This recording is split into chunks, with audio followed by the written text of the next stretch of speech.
Hey guys, welcome to Conceptual Geometry, Lesson 5.4, Distance. What is distance?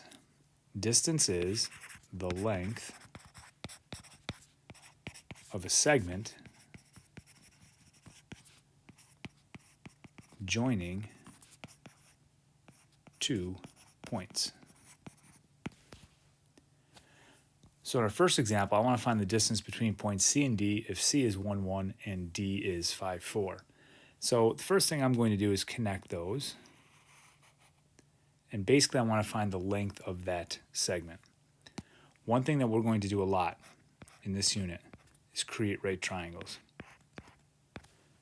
All right, because if I'm on a coordinate plane, it's easy to count the length of vertical and horizontal sides. So this bottom side here is length 4, this vertical side here is length 3.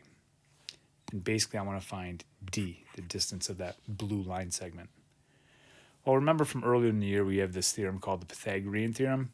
If I have a right triangle, a squared plus b squared equals c squared. So that's what I'm going to do. Except I'll put the c squared first. D squared equals 4 squared plus 3 squared. I would put that into my calculator. That gives me 25.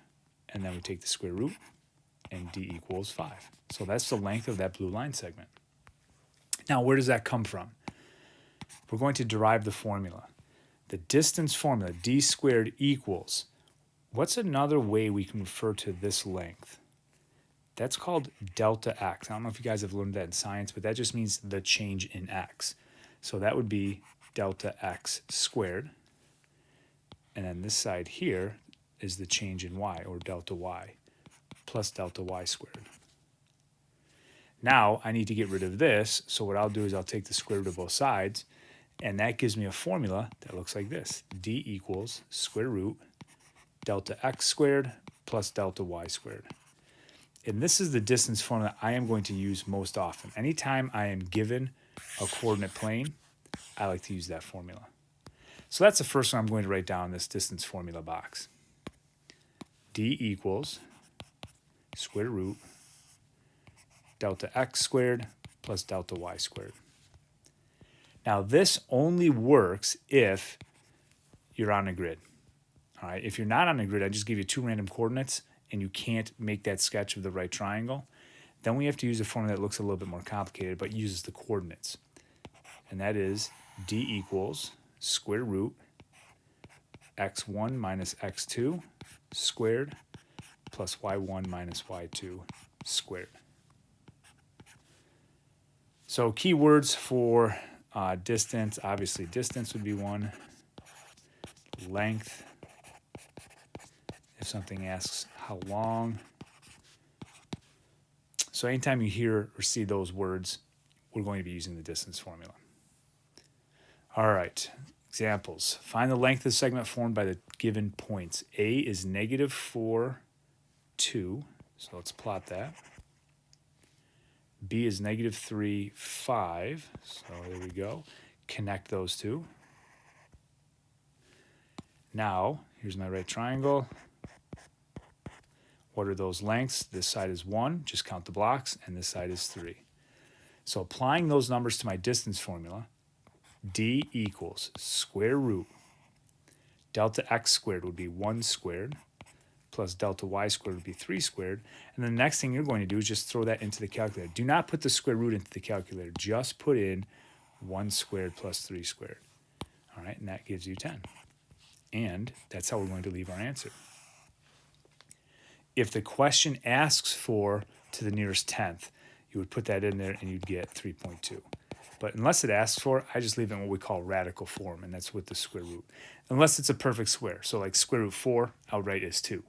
But if it's not a perfect square, just leave it in radical form. All right, next one. Distance between 5, negative 4, so that's down here, and negative 3, 4. So these are a little bit further away, but it's the same concept. I need to make a right triangle using that as the hypotenuse.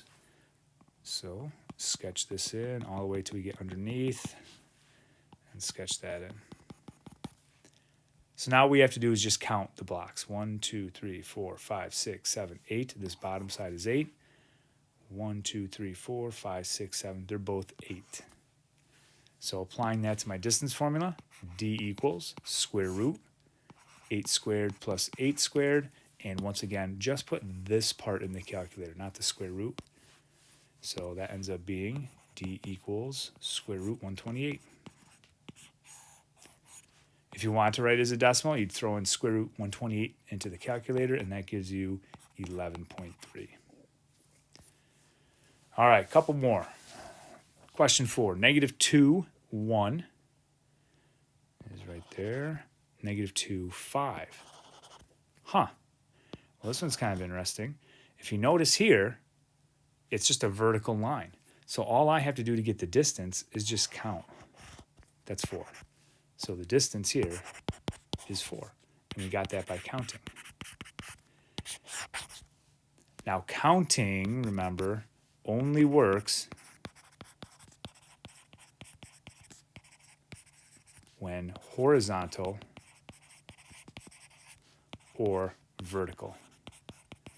You can't count diagonal blocks. It doesn't work that way. But if I give you a horizontal line, you can just count how long it is. If I give you a vertical line, same thing. All right, moving on. Example 5, negative 4, 3, and 5, negative 2. All right, so connect those, and let's make our triangle.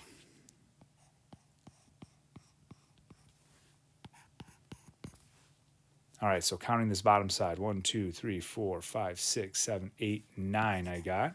And here I have 1, 2, 3, 4, 5. So my distance formula, d equals square root.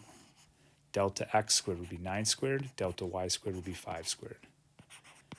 Square root, put that into the calculator, and you get 106. So that is the length of that segment. Again, if you put that in the calculator and get the decimal, it would be 10.3, but you don't have to do that. All right, our last example. We're setting up our proofs for this unit. I want to find the lengths of AB, BC, and AC. What type of triangle is this and why? So I'll start with AB. So what I'm going to do here is make a triangle from A to B, and this vertical side is 4, and that side is 1. So throwing that into the formula would be 4 squared plus 1 squared, and that would be square root 17. Next, let's find the distance of BC. So B to C, make a triangle there. This side is 3, that side is 3, so that will be square root 3 squared plus 3 squared. That will be square root 18. And then lastly, distance from A to C. So let's see, what do we get there? This side is 4, that side is 1, so that's familiar. 4 squared plus 1 squared is square root 17. What type of triangle is this and why? So first thing, let's compare the lengths of the 3 sides. What do we notice? These two are the same. If these two are the same, we can say AB equals AC. And we should know that in a triangle, if 2 sides are equal, it is isosceles. So I would say isosceles because it has 2 equal sides. All right, great. That concludes day 4. As usual, guys, if you have any questions, don't hesitate to reach out. Thanks for watching, and we'll see you in class soon.